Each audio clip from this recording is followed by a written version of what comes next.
Gentileza, abra a palavra de Deus, a sua Bíblia, no livro de 2 Timóteo, capítulo 1.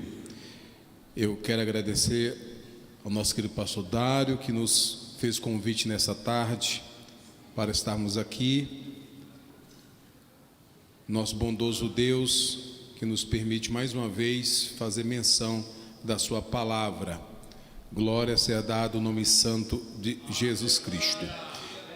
Queridos irmãos, a carta de Paulo a Timóteo, segunda carta do apóstolo Paulo ao jovem pastor Timóteo.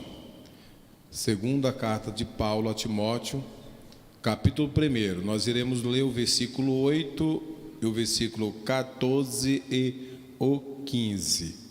Segunda carta de Paulo a Timóteo. Quem encontrou diz amém. Glória seja dada o nome de Jesus. Versículo 8 diz assim: portanto, não te envergonhes do testemunho do Senhor, nem de mim, que sou prisioneiro seu. Antes, participa das aflições do Evangelho segundo o poder de Deus. O 14.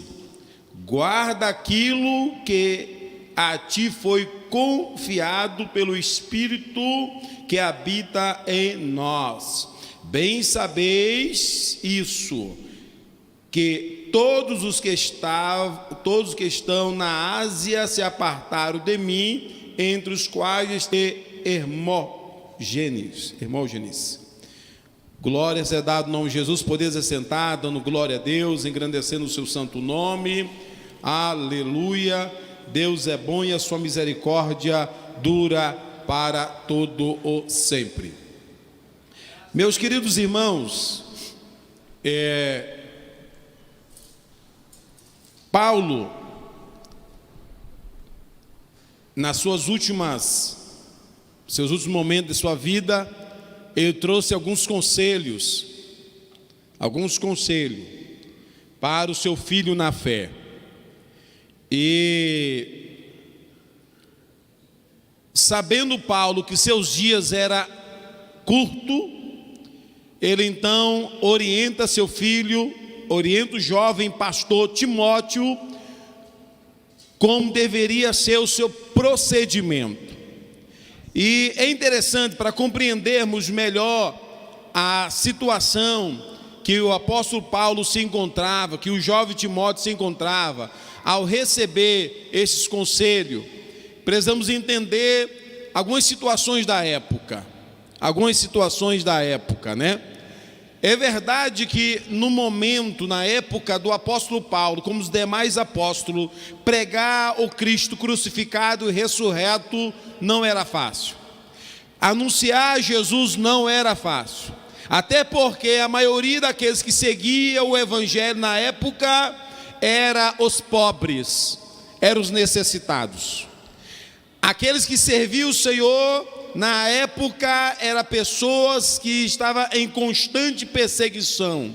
Era uma nova religião, um novo conceito de vida que estava sendo implementado e que agora os demais têm que abandonar os seus velhos costumes para seguir o novo. Os próprios irmãos, os próprios judeus, eles eram um dos maiores perseguidores daqueles que andavam no caminho da verdade.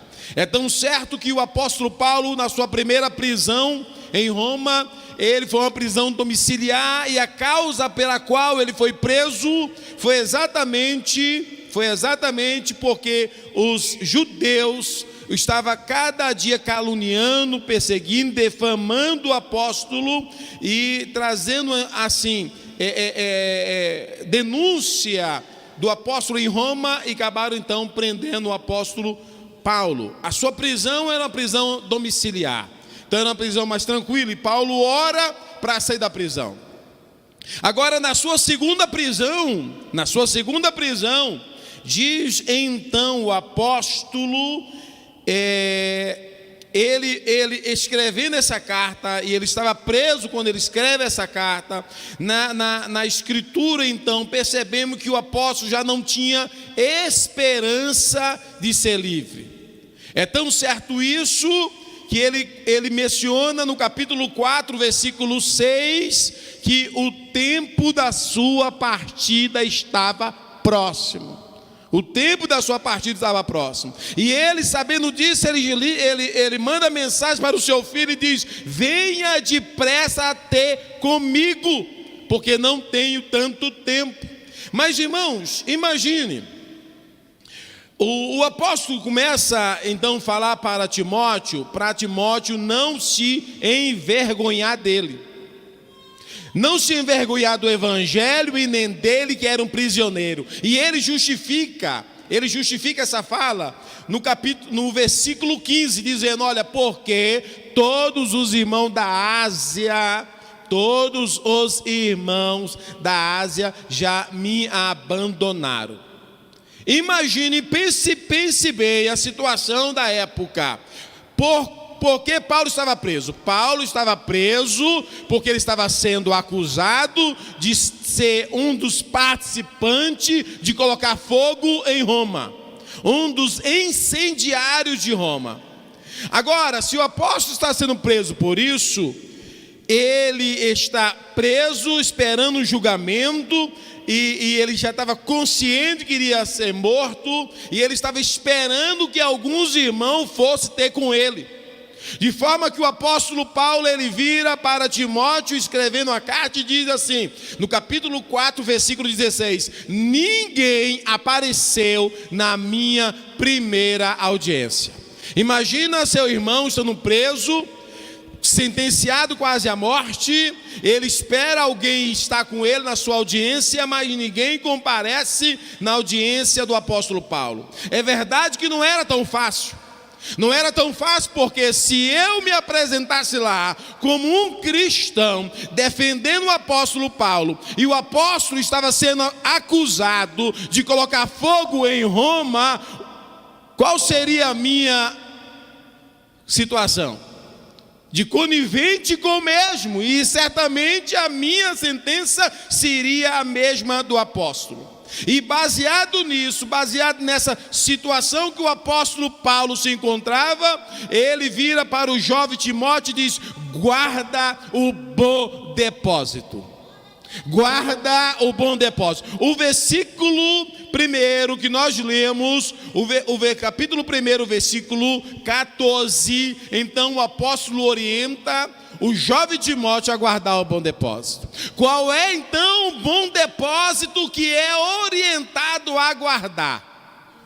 Qual é o depósito que você tem? Qual é o depósito que o jovem Timóteo tinha, que o Senhor nos orienta a guardar esse depósito? Porque o depósito que é orientado ao jovem Timóteo também é orientado a nós hoje. E é tão certo que o mesmo Senhor orienta o apóstolo João, lá no livro do Apocalipse, no capítulo 3, ele dizendo que aqueles que guardaram o precioso depósito com paciência, esses daí que guardaram, queria ser galardoado. Então o Senhor fala que você tem algo precioso, e essa preciosidade que está em você precisa ser guardada. E a primeira coisa que deve ser guardada dentro do teu coração é a palavra de Deus. Essa palavra não pode ser tirada de você, pode tirar tudo. É tão certo que nos mártires de Roma, diz a história, que quando os irmãos cristãos estavam enfileirados para ser morto na arena e para ser jogado para os leões se divertirem com ele, diz a história que tinha um jovem diácono lá no final da fila, gritando: ei, me joga primeiro, eu quero ser o primeiro. E ele gritava desejoso para ser jogado na arena, para ser comido pelos leões. O soldado incomodado então com aquele jovem, diz a história que cortaram a língua dele para ele esperar o seu momento. Diz então que ele pega o sangue e escreve nas muralhas: pode até tirar a minha língua, mas o Senhor não pode tirar do meu coração. Convicção. Por isso que o apóstolo diz: eu estou sendo sentenciado à morte, mas tu, meu filho, guarda o bom depósito que a ti foi confiado. Guarda o bom depósito. Então o primeiro conselho do apóstolo a esse jovem Timóteo é para ele guardar esse depósito. Porque no capítulo 2, versículo 9, Paulo diz para o jovem Timóteo sofrer as aflições como um bom evangelista. Ele diz então para o jovem Timóteo que mesmo que todos o abandonem, ele tem que permanecer firme. Era um tempo fácil? Não, era um tempo de perseguições. Era um tempo de angústia, era um tempo de prisões, era um tempo de calúnia, era um tempo que os irmãos não tinham liberdade para estar na igreja adorando e bendizendo o nome do Senhor. Era um tempo difícil, era um tempo onde a minha vida era um tempo onde a vida daqueles irmãos estava a todo momento sujeito à morte. Mas é mesmo nesse mesmo tempo que ele diz para guardar o depósito é não negociar princípios inegociáveis. Guardar o depósito é não negociar a tua fé. Guardar o depósito é saber que mesmo em meio ao liberalismo que estamos vivendo, mesmo em meio a tantas coisas que nós estamos vivendo, de maneira alguma eu posso negociar a minha fé. Mesmo que muitos estejam pregando por fama, por dinheiro, mas o apóstolo Paulo até diz: não importa como é pregado o evangelho, o importante é que você pregue o evangelho, porque quem vai fazer a diferença naquele último dia é o Senhor que vai fazer a divisão. Então, meus queridos irmãos, é tão interessante que essa mensagem na nossa lição anterior teve alguns tópicos de orientação sobre os conselhos de Paulo a Timóteo, orientação do apóstolo e seu filho na fé, e percebemos que se antes estava difícil, hoje também, da mesma forma, não é tão fácil, e cada vez mais difícil vai ficar, mais difícil a cada dia vai ficar as coisas. Observe bem, observe o que diz segundo a Timóteo, capítulo 3, olha só, o capítulo 3, o versículo 1. Sabei, porém, isso, que nos últimos dias perigosos tempos sobrevirão, porque haverá homens amantes de si mesmo, avarento, presunçosos, orgulhosos, blasfemos, desobedientes a pai e a mãe, ingrato, profano, sem afeto natural, irreconciliáveis, falsos, acusadores, incontinentes, cruéis, inimigos daqueles que são bons, traidores, obstinados, soberbo, mais amantes dos prazeres do que amante de Deus. Guardar o bom depósito é entender que por mais que nos últimos dias irão aparecer esses homens tentando mudar o evangelho, tentando negociar o evangelho, tentando podar você precisa permanecer firme. Permanecer firme. Quem está entendendo diz glória a Deus.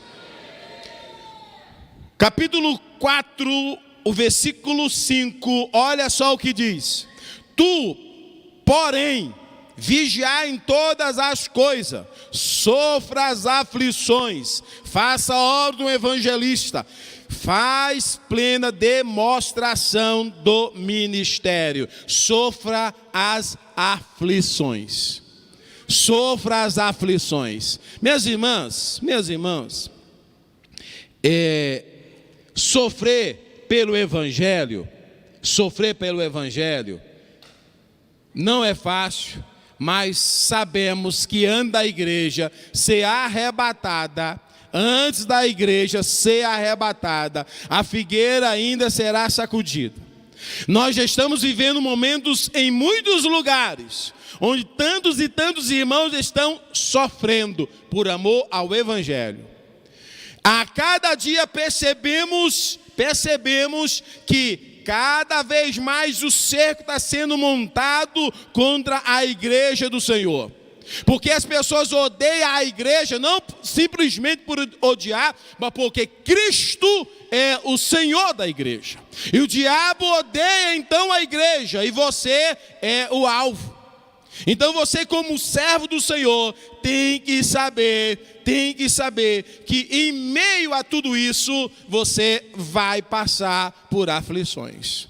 Não será somente coisas boas. Então o apóstolo Paulo, baseado nisso aqui, ele traz algumas orientações ao jovem Timóteo.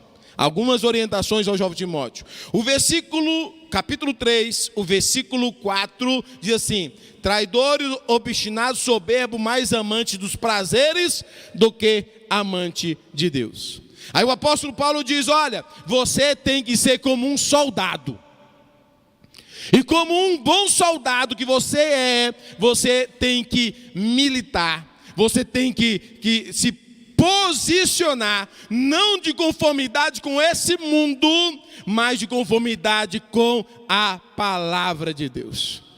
Ele orienta então que eu devo ser como um soldado, ele fala que eu devo ser então como um atleta. Mas o versículo 14 ao 19, algo interessante, diz que eu tenho que ser vaso. Ele diz que eu devo ser vaso. E o último versículo ele fala que eu devo, o versículo 23 ao 26, que eu devo ser servo. Quando ele fala que eu devo ser vaso, que nós temos que ser como vaso, precisamos agora parar para refletir que tipo de vaso eu sou. Que tipo de vaso nós estamos sendo. Quando ele fala que eu devo ser servo, olha o versículo 23 e o versículo 24. Se você analisa esses versículos, falando então, orientando que você deve ser como servo do Senhor, presta atenção, quais são os direitos que o servo tem? Quais são os direitos de um servo? Isso que eu tenho que refletir todo dia. Se eu quero andar de conformidade com a palavra de Deus, se eu quero viver essa palavra, eu tenho que entender essas coisas. Permaneça naquilo que você foi ensinado. Mas por último, conselho que eu quero mencionar nessa noite, é o último, ele fala: pregue a palavra. Pregue a palavra. Irmãos, a pergunta que eu deixo então é: Deus tem compromisso com o pregador? Ou Deus tem compromisso com a sua palavra? Deus tem compromisso com a palavra. Então eu não devo simplesmente pregar aquilo que eu acho, ou tentar colocar a palavra na boca de Deus. Eu preciso simplesmente pregar a palavra dele. E ele, porque é com a palavra dele que ele tem compromisso. É com a sua palavra. Por isso que ele fala para Timóteo: Timóteo, não se envolva em contos. Não se envolva em contendas, em confusões, em debates que não traz propósito nenhum. Se envolva com a palavra. É simplesmente a minha preocupação é pregar a palavra de Deus, e é essa palavra que vai fazer a diferença na minha vida e na tua vida. Se preocupar em conhecer a palavra de Deus. É por isso que João, no capítulo 8, versículo 32, diz que a palavra de Deus é que nos liberta. É só conhecendo a verdade, e a verdade é que vai nos libertar. É por isso que ele escrevendo a Tiago, Tiago escrevendo melhor, ele diz no capítulo 1, versículo 22, que eu devo ser não simplesmente ouvinte, mas praticante da palavra. Não simplesmente ouça, mas pratique. Ei, irmãos, até aonde você está disposto a ir por amor à palavra de Deus? Até onde você está disposto a ir por amor a essa palavra? Porque como diz Mateus, pode passar os céus e a terra, ou passarás os céus e a terra, mas a minha palavra não há de passar. O que está escrito, escrito está. Quando nós ouvimos irmãos nas redes sociais, aí, pregadores famosos, falando que nós temos que então reescrever a Bíblia, atualizar a Bíblia, quando vemos até agora o Papa envolvido nos concílios, dizendo que nós temos que, a igreja iria fazer uma atualização, que a Bíblia estava atrasada, ela precisa ser atualizada. Mas o livro de Apocalipse, no capítulo 22, o versículo 19, diz: se alguém mudar o que está aqui, a sua parte na árvore da vida será arrancada, será tirado. Os homens podem até fazer mudança para o seu próprio prazer, mas o nosso Deus naquele último dia vai acertar as contas. E é por isso que a própria palavra de Deus chama essas pessoas de ímpio. E o Salmo 9, versículo 17 diz que os ímpios serão lançados no inferno. E todos aqueles que se esquecem de Deus, e todas as nações que se esquecem de Deus, os ímpios serão lançados no inferno. Ei, a palavra, a promessa de Deus é para os vencedores. A promessa de Deus é para os vencedores. Vencer é fácil, viver a palavra é fácil, viver uma vida de renúncia é fácil, analisar essa escritura e se esforçar para andar de conformidade com ela é fácil. Não! Mas o livro de Apocalipse, capítulo 2, versículo 17, diz: ao que vencer. Ao que vencer, essa é a palavra do Senhor. A coroa de vida eterna é para aqueles que vencer.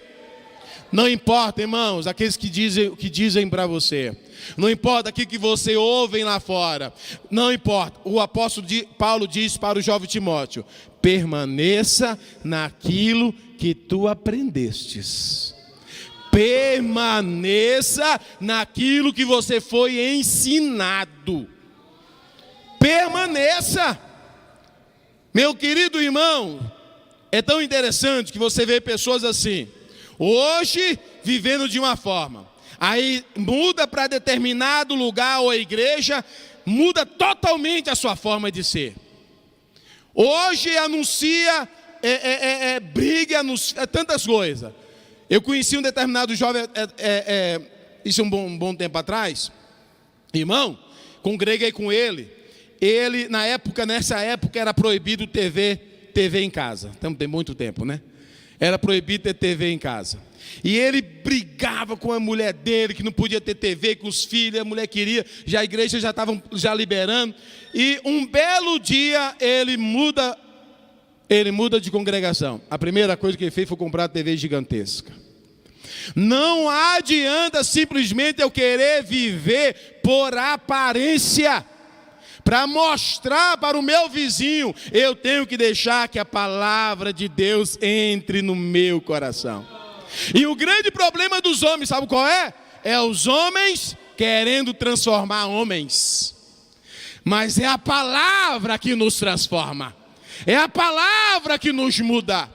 É o Espírito Santo que faz mudar corações. Eu ouço a palavra, e essa palavra, se eu deixar, ela vai fazer uma mudança no meu coração. Viva a palavra de Deus. Deus vos abençoe, e eu agradeço essa rica oportunidade no nome